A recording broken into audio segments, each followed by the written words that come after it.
Hello एमर्स, एक बार पुनः हम लोग अपने टॉपिक को आगे बढ़ाने के लिए आ चुके हैं। जैसा कि आप लोगों ने पिछले वीडियो के अंदर देखा होगा कि हम लोग बात कर रहे थे कि आखिर हैलो एल्केन बनाए कैसे जाते हैं। आई होप आप लोगों ने पिछले वीडियो के अंदर जो भी पढ़ाया गया है वो समझा होगा, अच्छे से समझा होगा। नहीं समझा होगा तो मैं प्रयास कर देता हूँ एक बार पुनः रिकैप करने का, ताकि आपका अभी तक का जो कॉन्सेप्ट है वो क्लियर हो जाए। तो चलिए स्टार्ट करते हैं आज के लेक्चर को। तो जैसा कि आप लोग सभी लोग जानते हैं कि हम लोग का टॉपिक ये चल रहा था कि कैसे बनाना है एल्केन को, दैट मीन्स हेलो एल्केन को कैसे बनाना है ना। दैट मीन्स हेलो एल्केन को कैसे बनाना है, इस पे बात चल रही थी। या हेलो एल्केन कैसे कैसे बन सकता है, कैसे कैसे बन सकता है। और वहाँ पे हम लोगों ने कई सारे तरीके देखे थे। सबसे पहला तरीका तो हम लोगों ने सिंपल देखा था कि भैया हमको एल्केन ले लेना चाहिए, यानी पहला तरीका यहाँ पे बात करें हम लोग तो देखा था हम लोगों ने सबसे पहला कि हम लोग एल्केन ले लेते हैं और इस एल्केन के साथ हम लोग क्या करते हैं, डायरेक्ट हैलोजन का रिएक्शन कराते हैं। डायरेक्ट हैलोजन का रिएक्शन कराते हैं।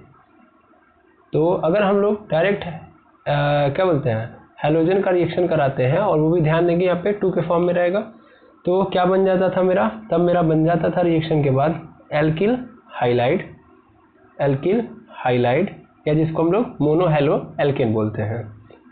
ठीक है, तो एल्किल हाइलाइड बनता था और उसके साथ साथ क्या बनता था, तो हैलोजन का एसिड, यानी एसिड ऑफ हाइलोजन। ठीक है, तो ये बन के आता था। इसके बारे में आप सभी लोग जानते हैं और यही हम लोग अभी बेसिक तरीके से समझते भी हैं। जैसे इसके लिए मैं आपको बता दूं रिएक्शन करके कि हम लोग मान लेते हैं कि C3H6 ले लेते हैं, ये क्या है, प्रोपेन है। इसके साथ हम अगर मान लेते हैं Cl2 का रिएक्शन कराते हैं तो क्या बनेगा, 100% सर C3H5Cl बनेगा। दैट मीन्स ये क्या बन गया आपका, ये बन गया आपका प्रोपिल क्लोराइड या मोनोक्लोरोप्रोपिल प्रोपेन, मोनोक्लोरोप्रोपेन या प्रोपिल क्लोराइड। इसके साथ क्या होगा कि यहाँ से देखिए एक कार्बन, एक तो Cl यहाँ पे चला आया और क्या होगा, एक हाइड्रोजन यहाँ पे चला जाएगा। दैट मीन्स क्या बना देगा, HCl, यानी हाइड्रोजन क्लोराइड या HCl या हाइड्रोक्लोरिक एसिड। क्लियर है, तो ये तो पहला तरीका था। इसके अलावा भी हमारे पास कई सारे तरीके थे, जैसा कि हमारे पास दूसरा तरीका था जिसको हम लोगों ने देखा था, किस नाम से आया था, यह आया था मार्कोनी-कॉफ नियम के थ्रू। ठीक है ना। अच्छा हाँ, एक बात मैं आपको समझाना चाहूँगा कि ये जो पहला वाला तरीका था जहाँ पे हम लोगों ने देखा था फर्स्ट वाले में, तो उसको रिएक्शन को कराने के लिए एक कंडीशन दी गई थी कि आपको क्या चाहिए, आपको डीम लाइट चाहिए। डीम लाइट मतलब मंद प्रकाश चाहिए, है ना। ये समझा था हम लोगों ने कि डीम लाइट होनी चाहिए, अदरवाइज क्या होना चाहिए, अदरवाइज कोई उत्प्रेरक होना चाहिए, कैटालिस्ट होना चाहिए, ताकि वो क्या कर सके, रिएक्शन को बढ़ावा दे सके। दैट मीन्स रिएक्शन की स्पीड को बढ़ा सके। अच्छा, सेकेंड वाले में हम आते हैं फिर से, जिसका नाम था हम लोगों ने देखा था मार्कोनी-कॉफ, यानी मार्कोनी-कॉफ, मार्कोनी-कॉफ। ठीक है, तो मार्कोनी-कॉफ लॉ ये क्या था, इस नियम के अनुसार क्या था भाई, इसमें हम लोगों ने देखा था कि इसमें हम लोग एल्कीन ले रहे थे। मेनली हमारे पास क्या आएगा, एल्कीन। एल्कीन मतलब डबल बॉन्ड वाला, एल्कीन मतलब डबल, एल्कीन नहीं लेना है, एल्कीन लेना है। और एल्कीन के साथ हम किसका रिएक्शन करा रहे थे, तो सर एल्कीन के साथ हम रिएक्शन करा रहे थे हाइलोजन के एसिड का, यानी एसिड ऑफ हाइलोजन, यानी ऐसे एसिड जिसमें क्या प्रेजेंट है, हाइलोजन प्रेजेंट है, तो एसिड ऑफ हाइलोजन। और रिएक्शन करा रहे थे तो इसमें ये हो रहा था कि हाइलोजन को जुड़ना वहां पे है जहां पे इस एल्कीन के अंदर कार्बन जो आया है उसके पास कम हाइड्रोजन है। दैट मीन्स कम हाइड्रोजन वाले कार्बन के पास इस हाइड्रोजन को जाके कनेक्ट हो जाना चाहिए। ठीक है, जैसे एक एग्जांपल के थ्रू मैं समझाता हूँ। जैसे सपोज कर लीजिए मेरे पास क्या है, CH3 है, फिर CH है, फिर CH2 है, यहाँ पे देखेंगे CH2 है, फिर CH2 ही रहने देते हैं। यहाँ पे हम लोग क्या ले रहे हैं, हम लोग ले रहे हैं 1 प्रोपीन। हम लोग क्या ले रहे हैं, 1 प्रोपीन। बिल्कुल 3 कार्बन है और डबल बॉन्ड आया है तो इसलिए इन जोड़ेंगे, दैट मीन्स प्रोपीन। 3 कार्बन है तो प्रो और डबल बॉन्ड आया है इसलिए इन, तो यानी ये 1 प्रोपीन है। इसके साथ मैं कोई हाइड्रोजन का एसिड ले लेता हूँ, दैट मीन्स यहाँ पे ले लेता हूँ HBr, यही हम लोग का रिएक्शन भी था, तो HBr ले लेता हूँ मैं। अब होगा क्या यहाँ पे, तो मेनली सबसे पहली बात तो ये होगी कि यहाँ पे जो Br है वो Br क्या होगा, रिप्लेस होके या डिस्प्लेस होके इस पोजीशन से कहाँ चला जाएगा, यहाँ पे। कहाँ पे चला जाएगा सर, ये चला जाएगा यहाँ पे, यानी इस प्रोपीन के पास। और प्रोपीन के पास कहाँ पे जाएगा, तो ऐसी जगह पे जाएगा जहाँ पे हाइड्रोजन कम है, उस कार्बन के पास जाएगा। तो अगर हम इस कार्बन को पकड़े तो इस कार्बन के पास 3 हाइड्रोजन है, इस कार्बन के पास 1 हाइड्रोजन है और इसके पास 2, तो सबसे कम इसके पास है। दैट मीन्स ये ब्रोमीन कहाँ पे आके चिपक जाएगा, यहाँ पे। ठीक है, तो यहाँ पे जब आके चिपक जाएगा तो क्या बन जाएगा, हमारा बन जाएगा CH3। और देखिए चूंकि ये चिपकेगा तो पहले आप समझिए कि इस कार्बन ने ऑलरेडी अपना जो ऑक्टेट होना चाहिए वो कंप्लीट कर लिया है। दैट मीन्स इसको 4 बनाने थे, 4 बन चुके हैं, एक तो इस कार्बन से, 2 इस कार्बन से और 1 हाइड्रोजन से, दैट मीन्स 4 तो बन चुके हैं। तो अगर ये Br को अपने पास चिपका रहा है, दैट मीन्स इसको ये डबल बॉन्ड का जो एग्रीमेंट है इस वाले कार्बन से, इसको तोड़ना पड़ेगा। तो इस कंडीशन में क्या होगा कि इस कंडीशन में होगा यहाँ पे CH और यहाँ पे हो जाएगा Br, तो उस कंडीशन में इसको सिंगल बॉन्ड बनाना पड़ेगा इसके साथ। किसके साथ, इसके साथ। लेकिन इसकी समस्या है कि ये तो कंप्लीट है, ये भी कंप्लीट है, लेकिन सर ये कंप्लीट नहीं है। देखिए इसका कितना हो रहा है, एक तो इसके साथ बनाया हुआ है और 2 इसके साथ, दैट मीन्स इसको अभी भी एक और ज़रूरत है। वो एक कहाँ से आएगा, तो सर यही वाला हाइड्रोजन जो बचा था वो आके चिपक जाएगा इसके साथ, ताकि इसका भी कंप्लीट हो जाए। हो गया। अब देखिए क्या बन गया, ये सर बन गया हेलो एल्केन। क्यों, क्योंकि ये पूरी की पूरी चेन सिंगल बॉन्डेड वाली हो गई, यानी अभी एल्केन हो गया। बिल्कुल, ये हो गया एल्केन। और इसके साथ क्या जुड़ चुका है, ब्रोमीन। ब्रोमीन मतलब हैलोजन, तो हैलोजन भी जुड़ गया। क्लियर, ये हैलोजन भी जुड़ गया, एल्केन भी। दैट मीन्स ये क्या बन गया, हेलो एल्केन। अगर मैं इसका नामकरण करूं तो क्या लिखूंगा मैं, तो मैं बोलूंगा सर इधर से गिन लो 1 2 3, दैट मीन्स इसका नाम हो जाएगा 2 ब्रोमो प्रोपेन। क्या बोलेंगे इसको हम लोग, 2 ब्रोमो प्रोपेन। इसका नाम क्या हो जाएगा, लिख लीजिए आप लोग 2 ब्रोमो प्रोपेन। आप लोग स्वयं लिख लेंगे 2 ब्रोमो प्रोपेन। क्लियर है। देखिए तो प्रोपीन था और उसके बाद ये किस में कन्वर्ट हो गया, प्रोपेन में कन्वर्ट हो गया, दैट मीन्स हेलो एल्केन हो गया। एल्केन भी आ गया, उसके साथ क्या लग गया, ब्रोमीन। तो आई होप आपको समझ में आ गया होगा। बिल्कुल। अच्छा, इसको और क्या नाम दे सकते थे, इसको और भी एक नाम दे सकते थे सर, लेकिन ध्यान देना यहाँ पे नाम देने का मतलब यहाँ पे देखो आगे जाके नहीं कनेक्टेड है, नीचे कनेक्टेड है, दैट मीन्स हम इसको 2 ब्रोमो एल्केन ही देंगे, या प्रोपेन, जो नाम हमने दिया वही सही है। अदरवाइज इसको आप एल्किल हाइलाइड भी बोल सकते हो। एल्किल हाइलाइड कब बोलोगे, जब क्या होगा, सिंपली हाइड्रोजन लास्ट में जुड़े हो। ठीक है, तो एल्किल हाइलाइड इसको बोल देंगे। मतलब सपोज कर लो ये ब्रोमीन कहाँ पे जुड़ा होता, यहाँ पे आगे जुड़ा होता तो भी हो जाता। क्लियर है, आई होप आपको समझ में आ गया होगा। बिल्कुल, तो ये 2 ब्रोमो प्रोपेन है, ये आपको क्लियर हो गया। बिल्कुल। अब ऐसे ही तीसरा भी हम लोगों ने देखा था। तीसरा हम लोगों ने क्या देखा था, तीसरा हम लोगों ने देखा था भाई हुंस-डिकर विधि। हुंस-डिकर मेथड। हुंस-डिकर मेथड इंपॉर्टेंट है, इसको बहुत जरूरी है, इसको समझिएगा अच्छे से। पिछले वाले में समझाया गया था, लेकिन यहाँ भी आपको ध्यान देना है। यहाँ पे क्या बोल रहा है कि एक्चुअल में इस मेथड से हम लोग क्या कर सकते हैं, हम लोग pure alkyl halide find out कर सकते हैं। हम लोग प्योर एल्किल हाइलाइड प्राप्त कर सकते हैं। पहली बात तो ये है, एल्किल हाइलाइड मतलब हेलो एल्केन। एल्किल हाइलाइड बोलो या हेलो एल्केन, बात एक ही है। फिलहाल के लिए आप यही समझो कि एल्किल हाइलाइड और हेलो एल्केन एक ही है। ठीक है, तो हम लोग एल्किल हाइलाइड या हेलो एल्केन प्योर वाला इसी मेथड से फाइंड आउट कर सकते हैं। क्यों फाइंड आउट कर सकते हैं, क्योंकि जब ये बनेगा, दैट मीन्स ये जो पूरा का पूरा बनेगा, तो ये या तो गैसियस फॉर्म में होगा, या तो गैस फॉर्मेट में होगा, या तो ये इनसॉल्युबल होगा। इनसॉल्युबल मतलब नॉन सॉल्युबल बोल सकता हूँ, ये घुलने वाला नहीं होगा, अघुलनशील होगा या अविलेय होगा। तो जब अविलेय होगा, घुलेगा है ये नहीं, इसको हम चाहें तो अलग कर सकते हैं, नहीं कर सकते हैं, बिल्कुल। तो हम चाहेंगे तो आराम से इस एल्किल हाइलाइड को अलग कर सकते हैं, या तो ये गैसियस फॉर्म में मिलेगा या तो अविलेय फॉर्म में मिलेगा। तो हम आराम से चाहेंगे तो उस प्रोडक्ट को आराम से अलग कर सकते हैं। बिल्कुल बिल्कुल। अब इसमें जो कहानी है वो समझिएगा। कहानी क्या है, कहानी ये है कि इसमें हमको कार्बन टेट्रा क्लोराइड में बने विलय की क्लोरीन या ब्रोमीन के साथ क्रिया करानी है। किसकी करानी है? कार्बोक्सिलिक अम्ल के सिल्वर लवण की। ठीक है, अब मतलब देखेंगे क्या मैं बोल रहा हूँ। Salt of carboxylic acid of silver, carboxylic acid of silver मतलब क्या है? मतलब है, फॉर्मूला याद रखिए, कोई भी ले लेते हैं हम लोग। वैसे हम लोग ले रहे हैं C2H5 C डबल बॉन्ड हो नहीं, COO, और इसके साथ बगल में क्या चिपका दीजिए? Ag। देखिए, आप जानते हैं कार्बोक्सिलिक एसिड का फॉर्मूला होता है COOH, और ये जाके जुड़ा होता है। अगर मैं इसको क्या करूं, फंक्शनाइज करूं या सही फॉर्मेट में लिखूं, तो क्या है मेरे पास? यहाँ पे है C, फिर सिंगल बॉन्ड C, फिर यहाँ पे C, फिर यहाँ पे डबल बॉन्ड O, फिर सिंगल बॉन्ड O, और यहाँ पे H, और बाकी जगह पे क्या है? यहाँ पे H, यहाँ पे H, यहाँ पे H। ठीक है, और फिर यहाँ पे क्या है? फिर यहाँ पे भी क्या है आपका? यहाँ पे H है, और यहाँ पे आपका Ag लगा हुआ है। ठीक है, Ag। तो कुछ इस तरीके की कहानी बनी है। दैट मीन्स इसमें Ag आ चुका है कंपोनेंट के अंदर। आई होप समझ में आ रहा होगा। अगर आप इसको सही फॉर्मेट में लिखेंगे तो एक्चुअल में ये भी नहीं है, कहानी ये है आपकी।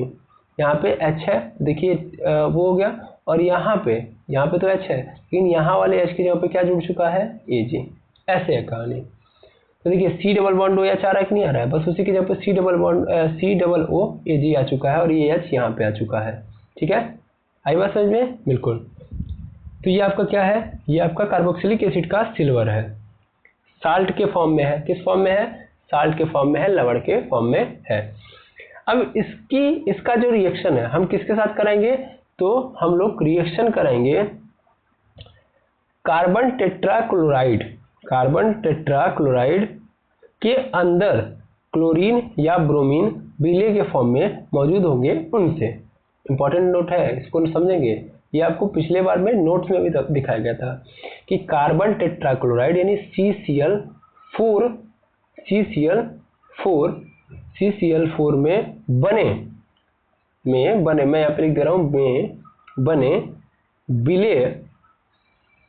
विलय की क्लोरीन, इंपॉर्टेंट है,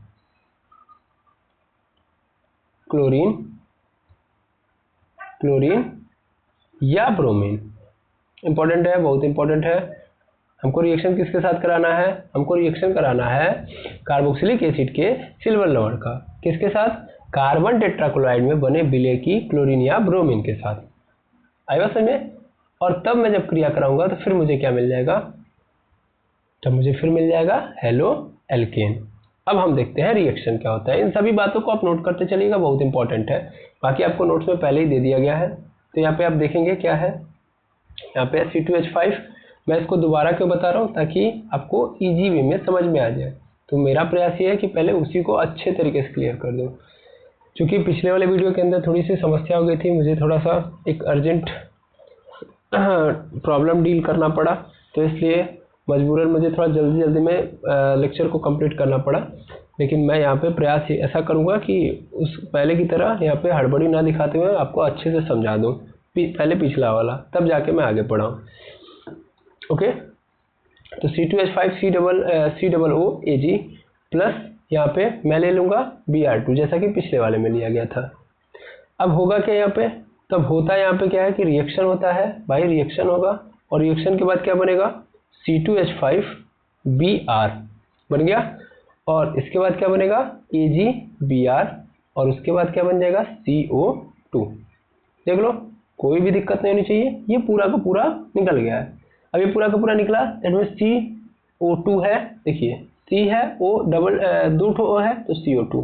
ठीक, पहली चीज तो कंक्लूड करते जाइएगा, CO2, तो ये रहा CO2।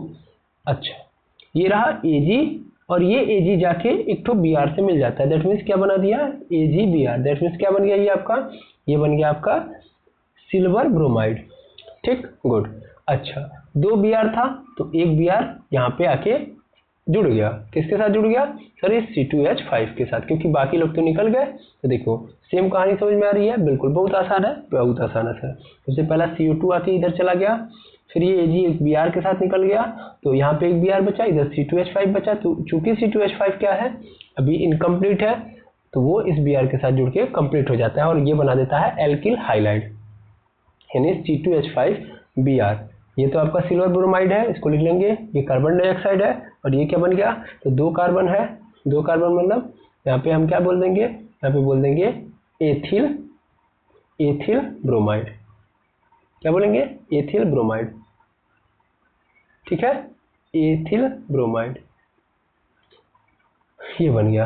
अब आप कहेंगे सर कभी हम लोग बोल रहे हैं इसको 2-ब्रोमो एथेन और अभी बोल रहे हैं एथिल ब्रोमाइड।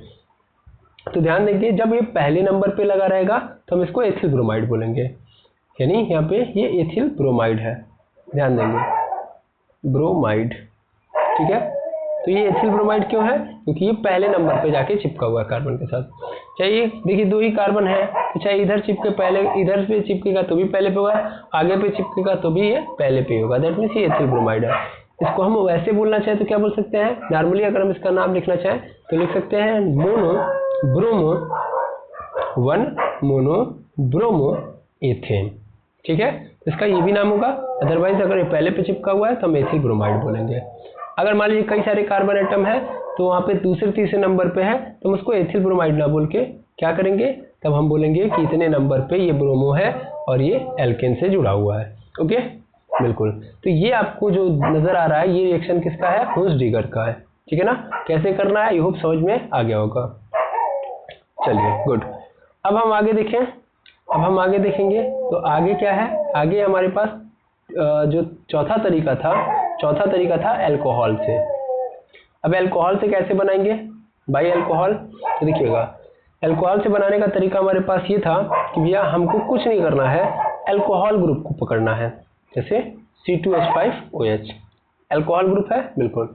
अब हम इसका किसके साथ कराएंगे, तो हम ऐसे हाइड्रोजन के साथ कराएंगे जो एसिड के फॉर्म में, दैट मीन्स एसिड वाला हाइड्रोजन, सॉरी हाइड्रोजन वाला एसिड, दैट मीन्स मैं यहाँ पे ले लेता हूँ, सपोज कर लो HCl ले लिया।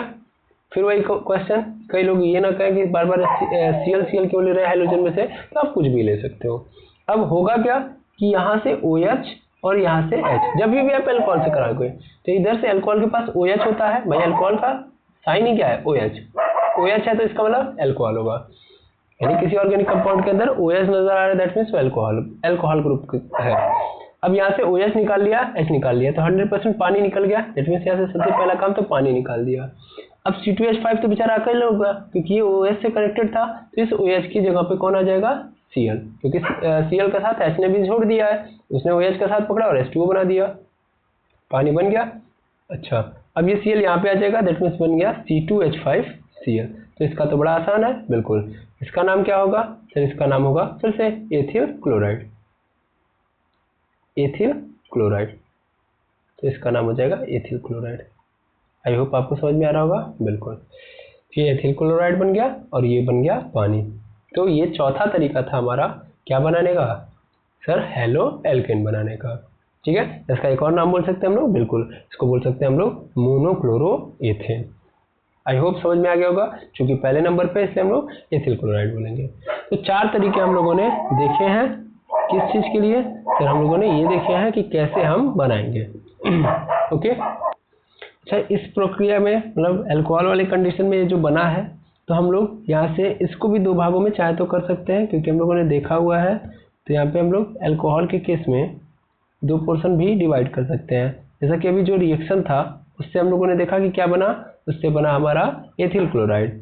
तो अल्कोहल के केस में 2 केसेस पॉसिबल होते हैं कि भैया एक तो आप एल्किल क्लोराइड बना सकते हो, लेकिन उसमें रिस्ट्रिक्शन क्या दी जाती है कि डायरेक्ट आप ऐसे ना करो, उसमें आपको यूज क्या करना होता है, ZnCl2 या H2SO4। ध्यान देंगे इसमें रिस्ट्रिक्शन होती है कि ZnCl2 या H2SO4।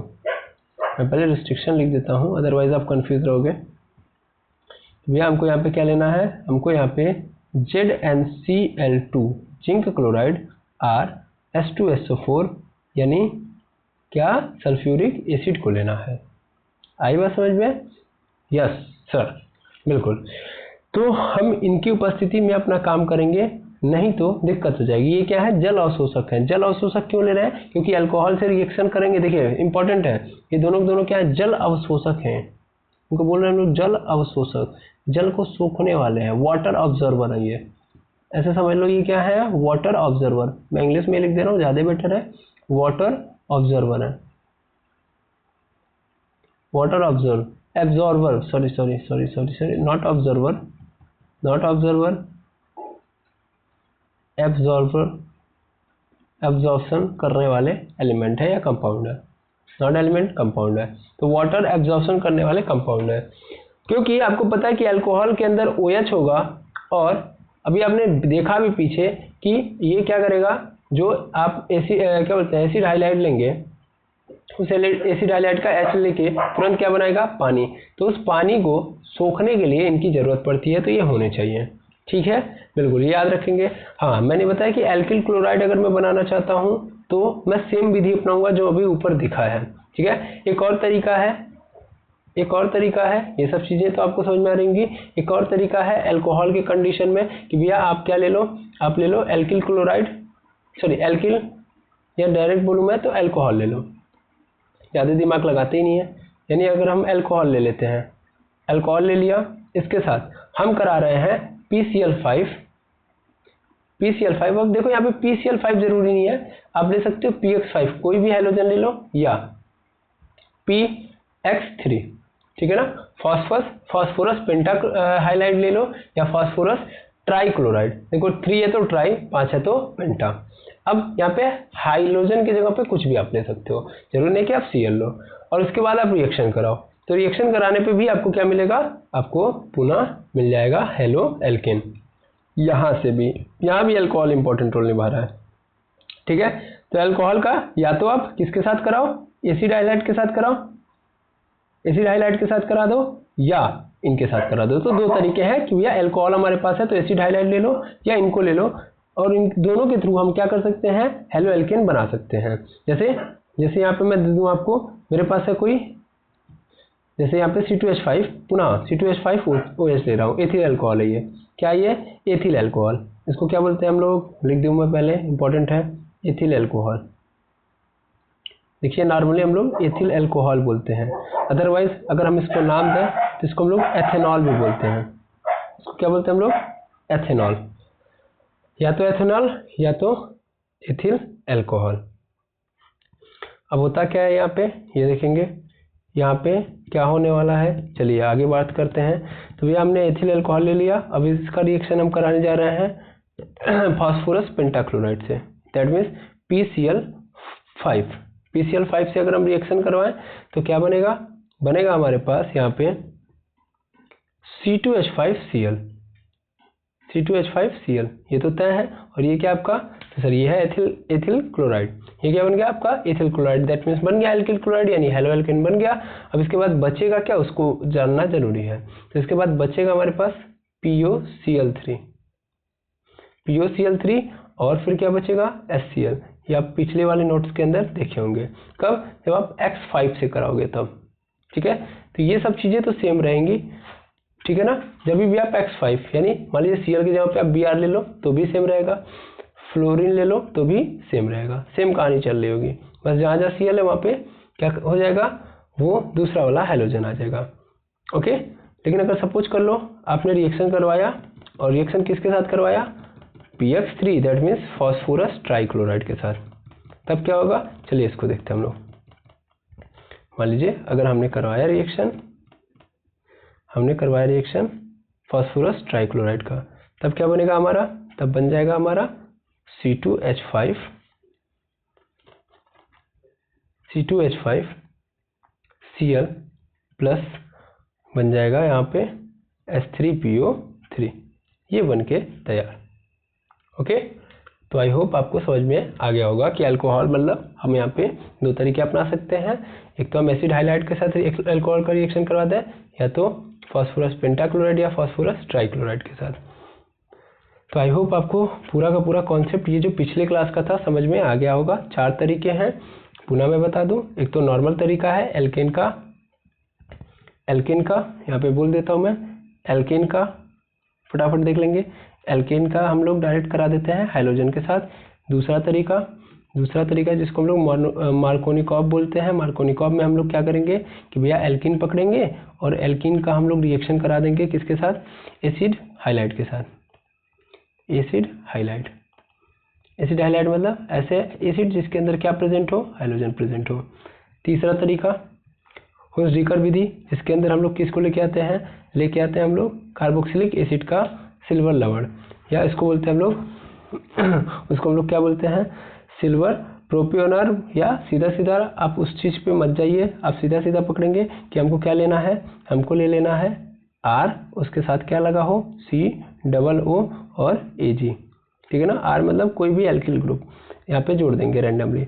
उसके बाद क्या करेंगे हम लोग, उसके बाद हम सिंपल बना लेंगे इसका रिएक्शन किसके साथ कराएंगे, तो भैया कार्बन टेट्राक्लोराइड वाला विलेय में, मतलब कार्बन टेट्राक्लोराइड के विलेय में क्लोरीन होना चाहिए और ब्रोमीन होना चाहिए, मतलब ब्रोमीन और क्लोरीन विलेय के रूप में होना चाहिए कार्बन टेट्राक्लोराइड में, तब जाके हम रिएक्शन करा देंगे। दैट मीन्स हम यहाँ पे Cl2 या Br2 ले लेंगे और रिएक्शन कराएंगे। रिएक्शन कराने के बाद हमारे पास आ जाएगा R, Br या Cl, और उसके बाद क्या बनेगा, उसके बाद बन जाएगा Ag, Br या Cl, मतलब जो लिए रहोगे, Cl लिए रहोगे तो AgCl और Br लिए रहोगे तो AgBr, ठीक है।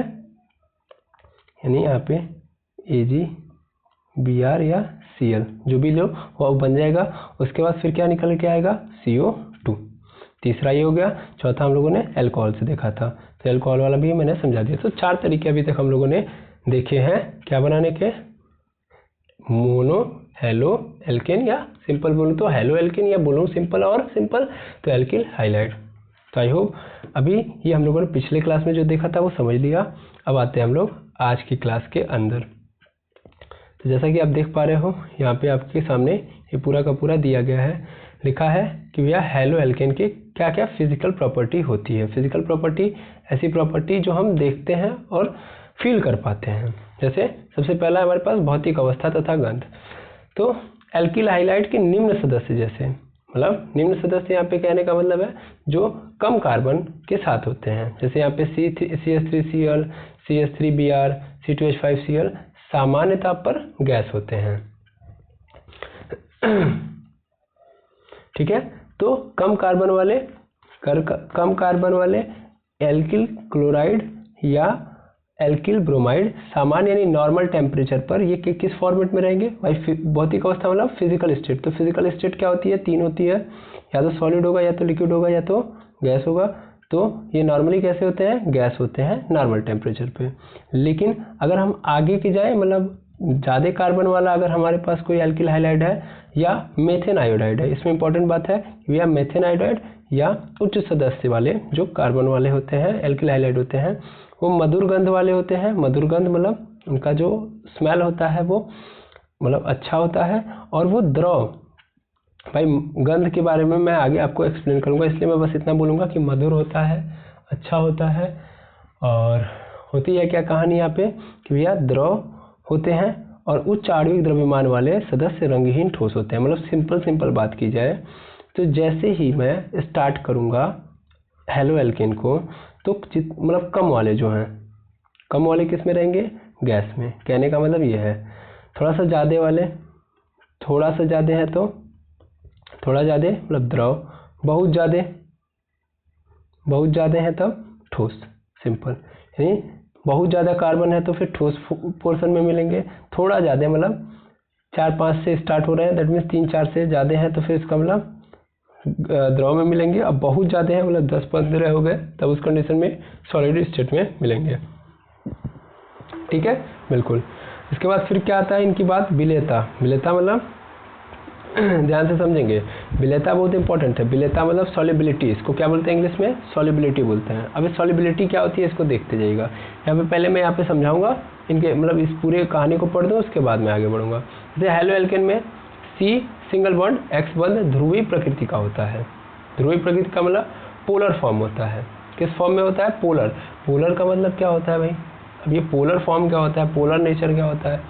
तो पोलर नेचर का मतलब भैया जिसको ये पता हो कि किधर प्लस आ रहा है और किधर माइनस आ रहा है, मतलब सिंपल मतलब ये बात है। अब ये क्या बोला सर आपने, मतलब मान लो यार किसी के साथ मैं रिएक्शन करवा रहा हूँ या किसी दूसरे एलिमेंट को खोल रहा हूँ, तो ये सी एक्स है। अब मैं इधर से रिएक्शन करा रहा हूँ किसी दूसरे ऐसे एलिमेंट का जिसके पास माइनस चार्ज है, ठीक है। तो यक्स मतलब हैलोजन, इसके पास भी क्या है, माइनस चार्ज है। तो ये माइनस और ये माइनस क्या करेंगे, तब रिपेल करने का प्रयास करेंगे, दूर भागना चाहेंगे। मैं अभी फिलहाल में जो समझा रहा हूँ उसको समझिए, बाकी मैं आपको पोलर नेचर का अर्थ क्या होता है ये सब आगे एक्सप्लेन कर रहा हूँ, ठीक है। तो ये दूर भागेगा, जबकि मैं अगर इधर से कराऊंगा तो कुछ और नेचर होगा। दैट मीन्स मान लो अगर मैं सी एक्स करा रहा हूँ और इधर से करा रहा हूँ, तो फिर उस कंडीशन में क्या होगा, इसके साथ होने की प्रोबेबिलिटी बढ़ जाएगी। समझ पा रहे हैं। तो वही चीज़, यानी ये क्या होता है, इसका आँख खुला होता है, आई बात समझ में, यानी पोलराइजेशन की प्रॉपर्टी इनके पास होती है। अतः इस कंडीशन में इनमें यौगिक को जल में विलय होना चाहिए। अतः इन यौगिक को कहाँ पे विलय होना चाहिए, कहाँ पे घुलेंगे ये लोग जल में घुलेंगे, ठीक है ना। इनमें अब क्यों ऐसा होगा ये धीरे धीरे आपको समझ में आएगा, एक ही दिन में आपको मैं करेक्ट नहीं कर सकता।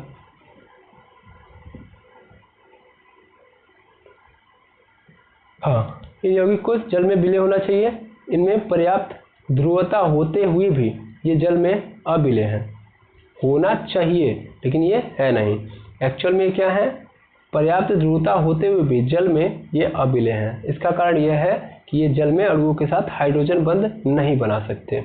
इंपॉर्टेंट बात है, क्योंकि जब ये जाएंगे अंदर तो ये हाइड्रोजन के साथ नहीं जुड़ सकते, ये हाइड्रोजन के साथ नहीं जुड़ पाते हैं। और अगर हाइड्रोजन के साथ जुड़ नहीं पाते, देखिए हाइड्रोजन के साथ जुड़ने का मतलब हाइड्रोजन बंध बनाना। आपको पता है कई सारे तरीके के बंध होते हैं, उनमें एक बंध क्या होता है, हाइड्रोजन बंध। तो ये क्या करते हैं, पानी के अंदर जाके हाइड्रोजन बंध नहीं बना पाते हैं, इसीलिए ये पानी के अंदर नहीं घुल पाते हैं, यानी पानी में ये अविलय हैं। होना चाहिए इनको पानी में घुलना चाहिए, लेकिन हाइड्रोजन बंध नहीं बना पाते हैं, इसीलिए क्या नहीं है, पानी के अंदर नहीं घुलते हैं।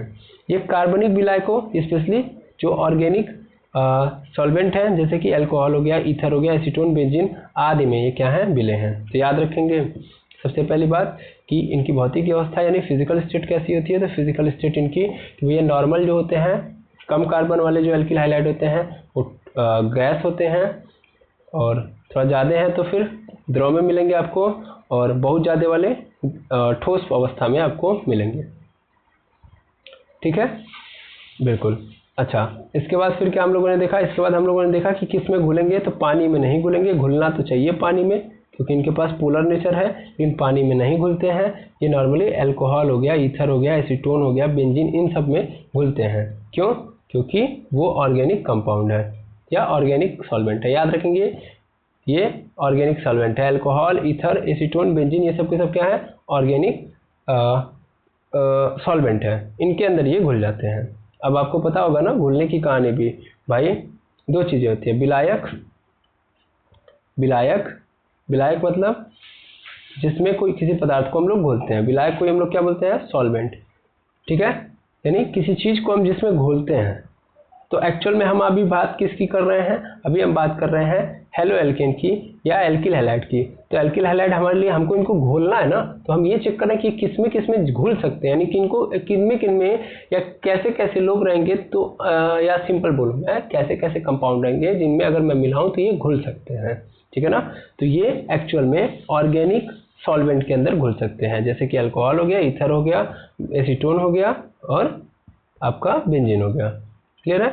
इनकी डेंसिटी की बात की जाए तो डेंसिटी कैसी होती है, तो डेंसिटी क्या होता है, तो हेलो एल्किन में हैलोजन का परमाणु द्रव्यमान बढ़ते जाने से घनत्व में भी क्या होने लगती है, वृद्धि होती है। किस चीज़, एल्किल समूह के लिए निम्नलिखित क्रम होता है। मान लीजिए अगर हम कोई हेलो एल्किन लिए हैं जिसके अंदर फ्लोरीन है, दूसरा हमने सेम लिया हेलो एल्किन लेकिन उसके अंदर क्या है, हैलोजन की जगह पे क्या है, क्लोरीन है। फिर हमने लिया यहाँ पे तीसरा कोई हेलो एल्किन लिया जहाँ पे हैलोजन की जगह पे ब्रोमीन है, और चौथा लिया जिसमें हेलो एल्किन में हैलोजन की जगह पे क्या है, आयोडीन है। तो ध्यान देंगे, क्या ध्यान देंगे कि भैया जैसे ही हम आगे बढ़ते जाएंगे द्रव्यमान क्या होगा, बढ़ेगा। क्या होगा, द्रव्यमान बढ़ेगा, द्रव्यमान बढ़ेगा तो घनत्व बढ़ेगा, है ना। क्योंकि आपको पता है, क्या पता है सर, कि जो घनत्व होता है उस घनत्व का, घनत्व मतलब डेंसिटी, घनत्व मतलब डेंसिटी, तो घनत्व की जो वैल्यू होती है वो क्या होती है, द्रव्यमान बटा आयतन, द्रव्यमान बटा आयतन होती है, ठीक है। द्रव्यमान बढ़ाएंगे यानी मास बढ़ाएंगे तो फिर क्या होगा, डेंसिटी बढ़ेगी, ठीक है। तो आपको पता है कि फ्लोरीन का जो मास होता है वो क्लोरीन से कम होता है, जो क्लोरीन का होता है वो ब्रोमीन से कम होता है, और ब्रोमीन का जो होता है वो आयोडीन से कम होता है। तो सबसे ज़्यादा किसका होता है मास? आयोडीन का। तो अगर कोई हमारे सामने क्या नज़र आ रहा है, हमारे सामने कोई ऐसा एल्किल हैलाइड नज़र आ रहा है जो क्या है, जो आयोडीन वाला है, दैट मीन्स एल्किल आयोडाइड। तो एल्किल आयोडाइड क्या होगा? ज़्यादा डेंसिटी वाला होगा। डेंसिटी का मतलब घनापन क्या होगा वहाँ पे ज़्यादा होगा। ठीक है, तो आई होप आप ये 3 के 3 फिजिकल प्रॉपर्टी को समझ लिए होंगे। क्लियर है? अब चूंकि हमारे पास कई ऐसे टर्म बच जा रहे हैं जिनको हमको समझना है, जैसे कि यहाँ पे सबसे इंपॉर्टेंट चीज़ यहाँ पे नज़र आ रही है ध्रुवीय नेचर। ठीक है ना? तो हम इनके बारे में नेक्स्ट वीडियो के अंदर चर्चा करेंगे। चूँकि आज तो मुझे बस पहली क्लास को ही समझाने में ज़्यादा समय लग गया, चूँकि फिलहाल में हम इस लेक्चर को यहीं पे रखेंगे, क्योंकि हम छोटे छोटे लेक्चर्स के थ्रू ही आपको समझा पाएंगे। जितना एक दिन में समझ में आए फिर हम नेक्स्ट वीडियो के अंदर बात करेंगे। तो आज के लिए इतना ही, मिलते हैं नेक्स्ट वीडियो के अंदर। हाँ, इसके अलावा यानी ध्रुवीय प्रकृति के अलावा अगर कहीं पे भी और भी दिक्कत आ रही है तो आप ज़रूर बताएंगे। ठीक है, तो इसी उम्मीद के साथ आज का लेक्चर यहीं पे हम मीट करते हैं, मिलते हैं नेक्स्ट वीडियो के अंदर। Thank you very much अमर्थ।